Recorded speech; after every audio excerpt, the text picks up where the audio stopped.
আজকে আমরা শিখব ডব্লিউএইচ ওয়ার্ডস বা এদেরকে বলা হয় ইন্টারোগেটিভ ওয়ার্ডস, কারণ ডব্লিউএইচ ওয়ার্ডসকে সবচেয়ে বেশি প্রশ্ন করতে ব্যবহার করা হয়। ইংরেজিতে কথা বলতে গেলে আপনাকে অবশ্যই জানতে হবে ডব্লিউএইচ ওয়ার্ডস। আজকে আমি চেষ্টা করব কোথায় কেন ডব্লিউএইচ ওয়ার্ডসকে ব্যবহার করা হয়, তবে খুব সহজ সহজ উদাহরণের মাধ্যমে, যাতে আপনি খুব সহজে শিখতে পারেন। আশা করি আজকের পর আর আপনার ডব্লিউএইচ ওয়ার্ডসের ব্যবহার করতে ভুল হবে না। হোয়াট। হোয়াট মানে কি? Ask for information. কোনো তথ্য জানতে হোয়াটকে ব্যবহার করা হয়। যেমন what is your name. What is your name? তোমার নাম কি? What do you do. What do you do? তুমি কি করো? What do you want. তুমি কি চাও? What are you looking for. আপনি কি খুঁজছেন? What are you doing. তুমি কি করছো? এখানে আমরা হোয়াট দিয়ে যতগুলো প্রশ্ন করলাম, প্রত্যেকটা প্রশ্নতে আমরা কোনো না কোনো তথ্য জানতে চাইছি। সেই জন্য হোয়াটকে ব্যবহার করা হয় আস্ক ফর ইনফরমেশন, বা কোনো তথ্য জানতে হোয়াটকে ব্যবহার করা হয়। এবার চলুন শেখা যাক হোয়েন। হোয়েন। হোয়েন মানে কখন বা যখন। Ask about time. সময় সম্পর্কে জানতে আমরা হোয়েনকে ব্যবহার করি। এবার উদাহরণের সাথে শেখা যাক। When did he leave. সে কখন চলে গেল? When will we go. আমরা কখন যাব? When can we eat. আমরা কখন খেতে পারি? When will they go. তারা কখন যাবে? When can I call you. আমি তোমাকে কখন কল করতে পারি? এখানে যতগুলো আমি প্রশ্ন করলাম, প্রত্যেকটাতেই কোনো না কোনো সময় সম্পর্কে জানতে চেয়েছি, তাই সময় সম্পর্কে জানতে আমরা হোয়েনকে ব্যবহার করি। এতক্ষণ আমরা হোয়েনকে কখন অর্থে ব্যবহার করলাম। এবার চলুন যখন অর্থে হোয়েনকে ব্যবহার করা যাক। I can go only after when you come. আমি তখনই যেতে পারবো যখন তুমি আসবে। Go when you want. যখন আপনি চান যান, মানে আপনার যখন যেতে ইচ্ছা করবে আপনি যান। Let me know when he comes. যখন সে আসবে আমাকে জানিও।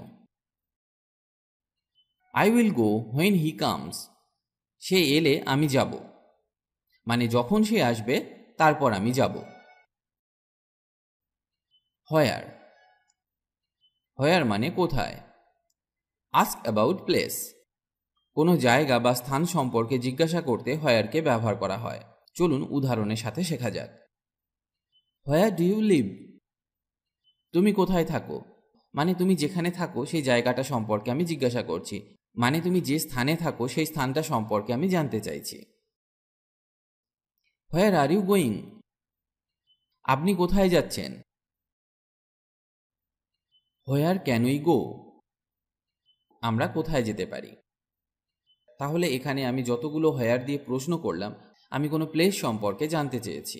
তাহলে আমাদের মাথায় রাখতে হবে, কোনো জায়গা বা স্থান সম্পর্কে জিজ্ঞাসা করতে আমরা হোয়ারকে ব্যবহার করতে পারি। হোয়াই। হোয়াই মানে কেন। Ask about reason. কোনো কারণ জানতে আমরা হোয়াইকে ব্যবহার করি। Why is he crying. সে কাঁদছে কেন? Why are you happy. তুমি কেন খুশি? Why are you doing this. তুমি এটা কেন করছো? Why do you lie. তুমি মিথ্যা কেন বলো? Why are you saying this. আপনি এটা কেন বলছেন? এখানে আমি যতগুলো প্রশ্ন করলাম হোয়াই দিয়ে, প্রত্যেকটাতে আমি কারণ জানতে চেয়েছি। কেন সে কাঁদছে, কেন সে খুশি, বা সেটা করছে কেন, বা তুমি মিথ্যা বলো কেন। এখানে প্রতিটা প্রশ্নতে আমি একটা কারণ জানতে চেয়েছি। তাহলে আমরা হোয়াই তখনই ব্যবহার করব যখন কোনো কারণ জানতে চাইব। হুজ। হুজ মানে কার বা যার। Ask about possession. যখন কোনো জিনিসের অধিকার বা দখল সম্পর্কে জানতে চাওয়া হয় তখন হুজকে ব্যবহার করা হয়। যেমন হুজ ইজ দিস পেন। এই কলমটি কার, মানে এই পেনটি কার দখলে বা কার অধিকারে। আমরা অধিকার বোঝাতে বা দখল বোঝাতে হুজকে ব্যবহার করি। Whose is this? এটা কার? Whose car is this? এটি কার গাড়ি? Whose friend is he? সে কার বন্ধু? Whose pencil is this? এই পেন্সিলটি কার? তাহলে আমরা শিখলাম, যখন কোনো জিনিসের অধিকার বা দখল সম্পর্কে জানতে চাওয়া হবে তখন হুজকে ব্যবহার করা হয়। তবে আবার হুজকে যার হিসাবেও ব্যবহার করা হয়। যেমন, I have a friend whose father is a famous actor. I have a friend whose father is a famous actor. আমার এক বন্ধু আছে যার বাবা একজন বিখ্যাত অভিনেতা। এই যার বাবা, হুজ ফাদার, এখানে যার অর্থে আমি ব্যবহার করলাম হুজকে। হুইচ, হুইচ মানে যেটি বা কোনটি। আস্ক অ্যাবাউট চয়েস, কোনো পছন্দ সম্পর্কে জিজ্ঞাসা করতে হুইচকে ব্যবহার করা হয়। যেমন, হুইচ ইজ ইউর ব্যাগ? তোমার ব্যাগ কোনটি? Which one will you prefer? আপনি কোনটি পছন্দ করবেন? Which is better? কোনটা ভালো? Which one is our car? Which one is our car? আমাদের গাড়ি কোনটি? Which colour do you want? তুমি কোন রংটা চাও? হু, হু মানে কে।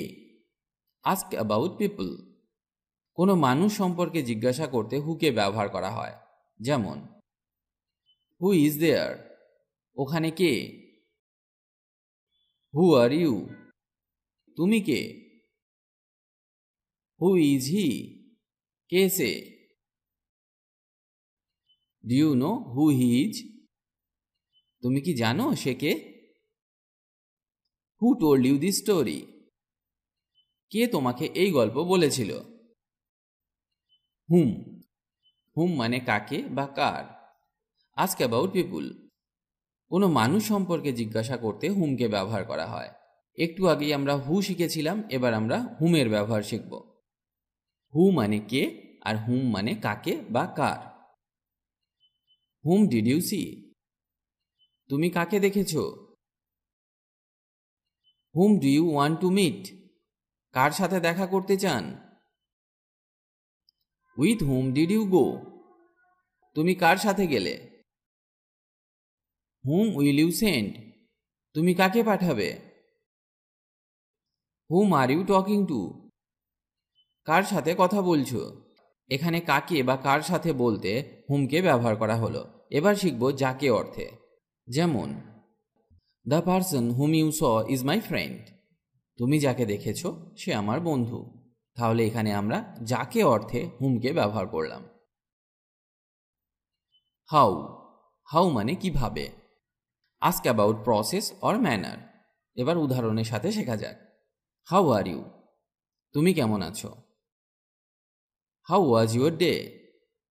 তোমার দিনটা কেমন কাটলো? How was your exam? তোমার পরীক্ষা কেমন ছিল? How was it? এটা কেমন ছিল? How can I help you? আমি কিভাবে তোমাকে সাহায্য করতে পারি?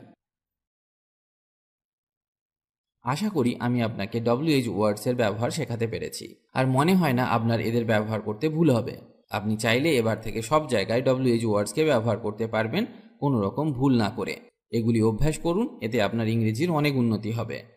যদি আপনার কোনো প্রশ্ন থেকে থাকে তাহলে আমাকে কমেন্ট করে জানান, আমি অবশ্যই উত্তর দেবার চেষ্টা করব।